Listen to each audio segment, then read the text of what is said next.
The Galactic Empire stretched across thousands of star systems, a monolithic force that had ruled the galaxy for millennia. Its war fleets were without equal.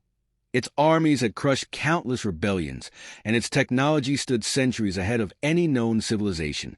To the Empire, war was a calculation, a science refined to perfection. There were no threats, only conquests. Grand Admiral Zalrith stood in the command chamber of the dreadnought Eternal Dominion, his 4 crimson eyes scanning the holographic display before him. A new species had been discovered in the Outer Rim, a minor, inconsequential race with primitive warships and a fledgling presence in space. Humans, a name that would soon be forgotten, their worlds integrated or burned. The Imperial Council had scarcely debated the matter. Humanity had been deemed unremarkable.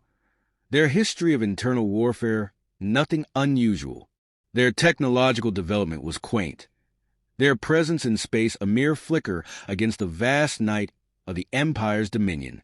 The conquest of Earth and its colonies would not require a full campaign, just a demonstration of force. Zalrith had commanded countless such operations. A swift arrival, an overwhelming show of power, and an ultimatum: submit or be destroyed.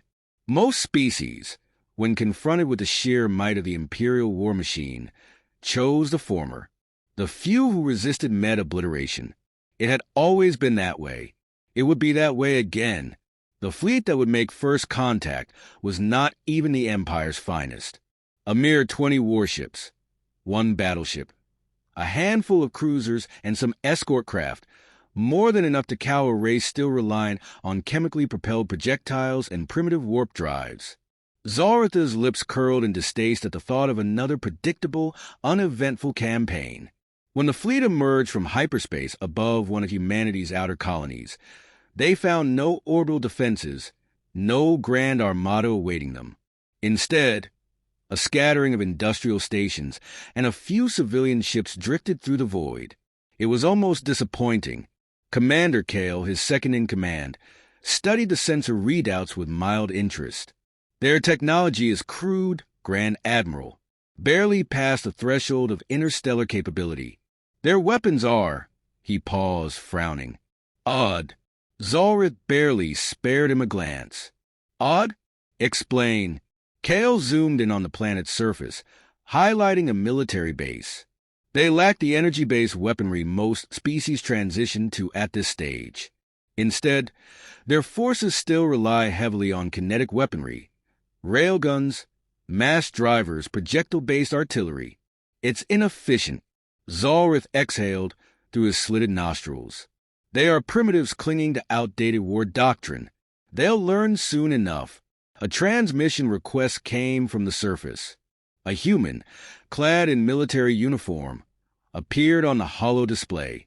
His voice was steady, unreadable. This is General Elias Carter of the Terran Defense Force. You are trespassing in human space. Identify yourselves and state your intentions. Zalrith stepped forward, his ornate uniform catching the dim glow of the console lights. He allowed a moment of silence to stretch, savoring the unspoken power imbalance. I am Grand Admiral Zalrith of the Imperial Fleet. Your species has been selected for integration into the Galactic Empire. You have 2 choices: surrender and serve, or resist and perish. This is the only warning you will receive. The human general did not flinch. His expression remained neutral. Noted. Then the transmission cut. Kale let out a low chuckle. Primitive and arrogant. Shall we begin planetary bombardment? Zalrith opened his mouth to confirm the order, when every alarm on the bridge erupted in a discordant scream. Multiple launches detected, a lieutenant shouted, hands flying over his console. Incoming projectiles. Zalrith turned sharply to the holographic display. The sensors had picked up dozens, no hundreds, of objects rising from the planet's surface. They weren't standard missile signatures. There was no energy discharge, no tracking systems the Empire could detect. Just high-velocity metal slugs, fired with terrifying precision. The first impacts tore through the lead cruiser's shields as if they weren't there. Kinetic rounds, traveling at unimaginable speeds, punctured the warship's hull in an instant. Fires erupted, atmosphere vented, and before the crew could react, secondary explosions gutted the vessel. Zalrith barely had time to process what he was seeing before another impact struck the battleship Eternal Dominion. The entire ship shuddered, inertial dampeners struggling to compensate. The shields, designed to absorb energy-based weaponry, proved useless against the sheer force of hyper-accelerated matter. Damage report. Zalrith barked. Forward plating compromised. Shields ineffective against their weaponry. The officer's voice was drowned out as another impact rocked the ship. Zalrith turned to Kale, who looked as stunned as he felt. This was not how it was supposed to go. The comms officer paled. "Sir, new contacts emerging from subspace."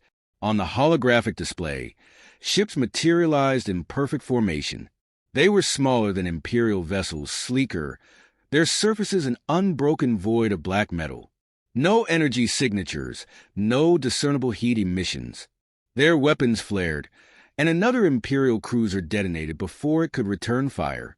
Zalrith's mind raced. This was impossible.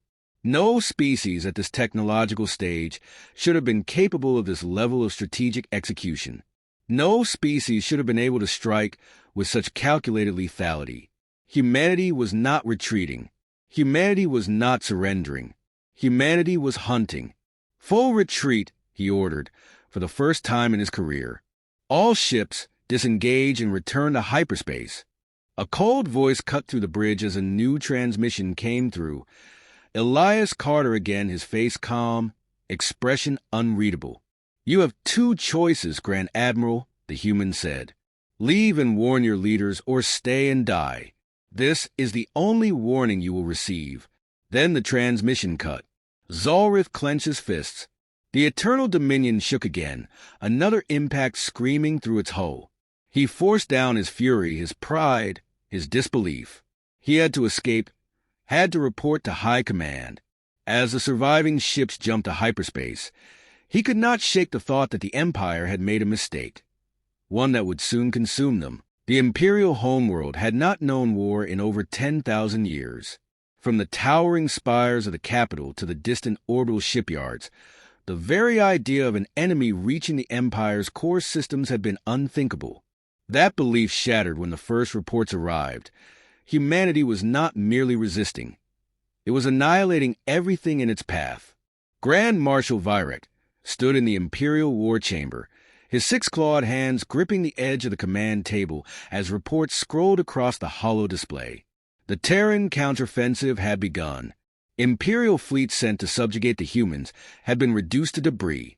100 warships lost in the first month, 1,000 in the second.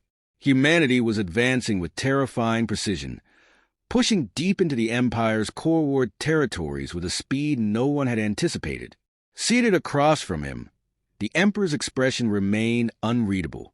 His pale, elongated face was impassive, but Vyrek had served long enough to recognize the tension behind those violet eyes. The Empire had never faced an enemy like this. "We underestimated them," Vyrek admitted, his voice low. "Humanity does not fight like the lesser species. They adapt. They learn. They do not fear death." The Emperor's gaze flicked to a projection of a burning world, an Imperial colony, one of the many that had fallen. "Tell me how they fight." Vyrek exhaled slowly. "They strike where we are weakest. Our fleets rely on energy shielding and centralized command structures. Their weapons, kinetic, unorthodox, shred our defenses as if they were paper. They do not engage in prolonged battles. They disable supply lines, sever communications, and strike before we can react. By the time we respond, they are gone." He hesitated before continuing. "And they use artificial intelligence in ways we never predicted." The Emperor's eyes narrowed. "Explain." "They fight like machines," Vyrek said. "Not in the way the synthetic races do, mindless and predictable. No! Their AIs do not replace their commanders. They enhance them. Every battle, every engagement, their systems learn. Every tactic we deploy, they counter. They have no need for centralized command because their entire fleet operates with a fluidity we cannot match. The Emperor remained silent for a long moment. You sound as though you admire them. Vyrek hesitated. I fear them. A sharp chime interrupted them. A new transmission. The War Chamber security protocols confirmed its source. Intercepted human communications. Vyrek gestured, and the transmission played. A calm, measured voice filled the chamber. This is Admiral Helena Cade of the Terran Defense Force. Your fleet at Varric's Reach has been destroyed. Your forces at Telros Prime have been neutralized. We have taken your forward supply bases. You are no longer on the offensive. You are bleeding. There was no mockery in her tone, no arrogance, just fact. You assumed we were like the others, Cade continued. You believed your technology, your numbers, your millennia of conquest would guarantee your victory. You were wrong. We are not here to negotiate. We are here to end you. The transmission ended. Silence stretched across the chamber. The Emperor's hands curled into fists. How many of our worlds have fallen? Vyrek straightened. 33, with 7 more under direct assault. They have reached the inner colonies. The Emperor exhaled, eyes closing briefly before he turned away. Then we must do what we have not done in 10,000 years. Vyrek stiffened. My lord. The Emperor's voice was quiet, but it carried the weight of absolute authority. We must retreat. The word sent a chill through the chamber. The Empire did not retreat. It never had. It was an impossibility written into its doctrine, a truth accepted across generations. But now, that truth was breaking. Vyrek swallowed his pride. And where shall we make our stand?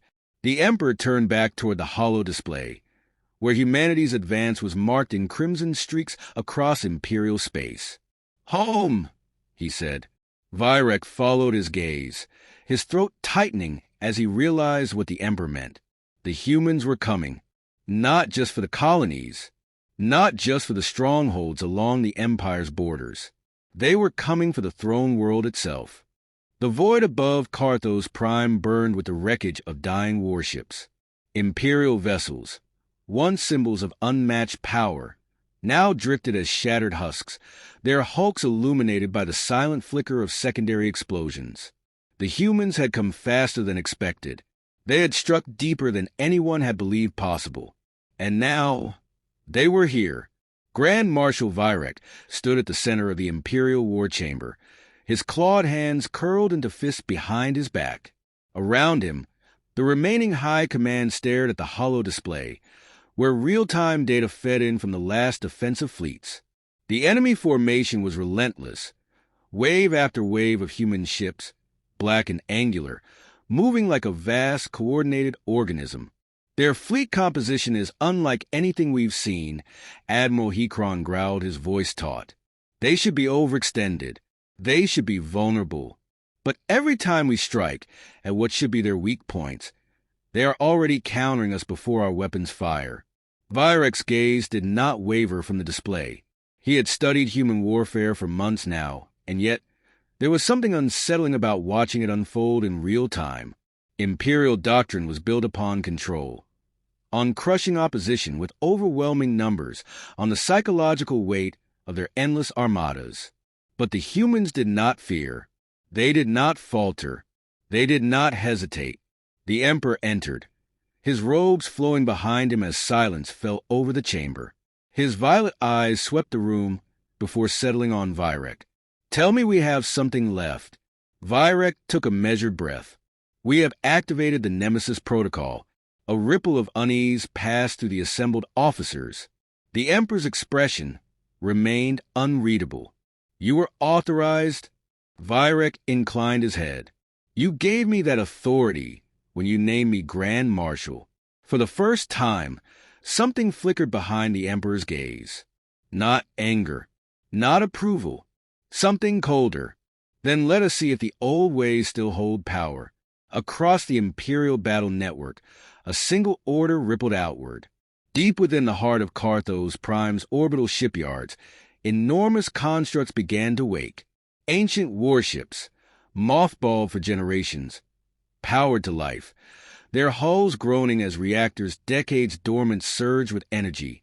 Unlike the modern Imperial fleet, which had been built for conquest and suppression, these were weapons of desperation, dreadnoughts from the Great Purge, apex war machines from a time when the Empire had been young and afraid. Each one bristled with weapons long since deemed excessive, their armor thick enough to shrug off planetary bombardments. They had not been used in over 5,000 years. And now, they would fight again. The human fleet adjusted its formation almost instantly. It had anticipated an escalation. It had prepared for it. But this was not another engagement. This was not another battle to be won. The Empire had no more time for strategy, no more patience for calculations. It had only one purpose left: annihilation. The first dreadnought surged forward, weapons opening up with terrifying force. City-sized railguns fired tungsten slugs at relativistic speeds, each impact capable of shattering smaller warships in a single shot.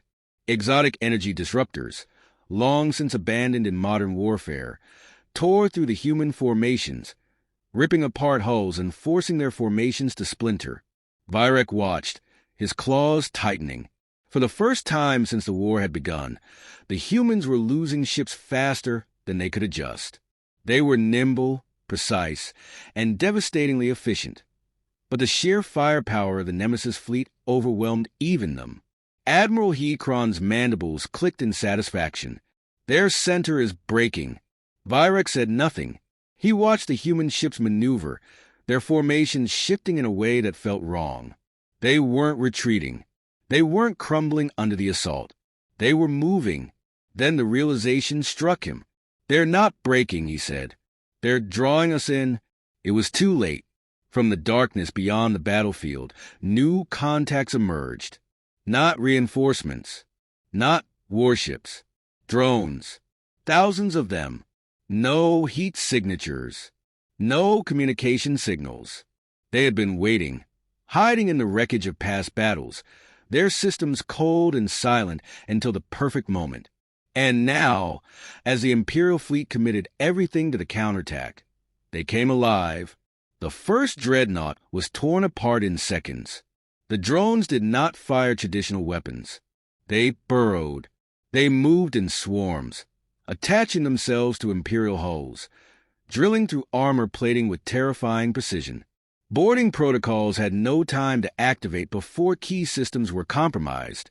Across the battle network, ship after ship went dark. The Nemesis fleet, once thought unstoppable, was turning into a graveyard. Vyrek's stomach twisted as he saw the truth of it. The humans had never intended to meet the Empire's power head-on. They had allowed this counterattack. They had wanted the Empire to use its greatest weapons so they could gut them from the inside. A single message flashed across the war room's main display, sent in perfect Imperial script. "You should have run." The Emperor inhaled sharply. The room was silent. The Imperial capital burned. From the shattered domes of the High Council spires to the wreckage-strewn avenues of the central districts, Carthos Prime, once the heart of a vast and indomitable empire, had become a graveyard. The sky was thick with smoke, a choking pall cast by the smoldering husks of warships that had fallen in the final battle. Fires raged unchecked. The streets, once home to billions, lay silent save for the distant echo of crumbling structures and the mechanical hum of human war machines securing the last remnants of resistance. Grand Marshal Vyrek stood in the throne chamber, the weight of failure pressing down upon him like an iron shroud. The great hall, once a place of grandeur and authority, was now a monument to ruin. Its towering pillars bore deep scars from kinetic impacts, and the once pristine floors were littered with the bodies of those who had fought to the end. At the center of it all, the Emperor knelt. His once immaculate robes were torn, his regal composure shattered. The violet eyes that had commanded 1,000 worlds now stared at the cold marble beneath him, unseeing. The weight of centuries had finally crushed him. Footsteps echoed through the ruined chamber. Slow, measured, The sound of victors who had nothing left to fear. Vyrek turned as Admiral Helena Cade entered, her uniform pristine despite the long campaign. Behind her, human soldiers fanned out, their rifles lowered but ready. She was not a conqueror reveling in her victory, nor a tyrant gloating over the fallen. She was simply efficient, unstoppable. Cade's gaze flicked to Vyrek before settling on the kneeling Emperor. "It's over." The Emperor exhaled slowly, then raised his eyes to meet hers. There was no defiance left in them, only understanding. "And what," he asked, his voice a whisper, "will you do with us?" Cade studied him for a moment, then glanced at Vyrek. "That depends." Vyrek clenched his fists. "On what?" "On how much of this empire you want to save." The words sent a ripple through the chamber. Even now, at the brink of annihilation, humanity was offering terms. Not mercy, not surrender, but something else, an opportunity. Vyrek exhaled, his throat tightening. "You could burn it all," he said. "You could wipe us from the stars, as we have done to so many others." Cade tilted her head slightly. "We could." The silence stretched between them, heavy with history, with blood, with the weight of 1,000 conquests now repaid in kind. Finally, the Emperor spoke. "What do you want?" Cade's expression did not change. "An end." Vyrek frowned. "To what?" Cade took a slow step forward, her hands clasped behind her back. "To empires like yours. To dominion through fear. To the cycle of conquest and subjugation that has ruled this galaxy for too long." The Emperor let out a dry, humorless laugh. "Idealism, from the species that just burned its way through my empire."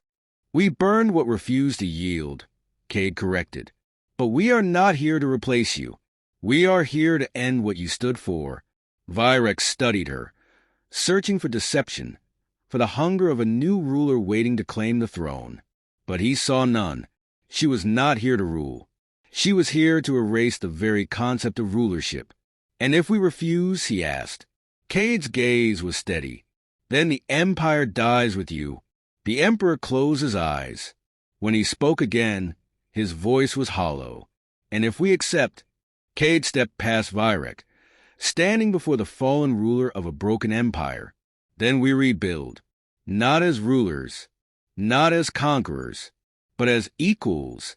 Vyrek's breath caught in his throat. The words felt wrong, unnatural. No empire had ever fallen like this. No war had ever ended without one power rising to take the other's place. And yet, humanity did not claim dominion. They had won, and yet they did not seek to own their victory.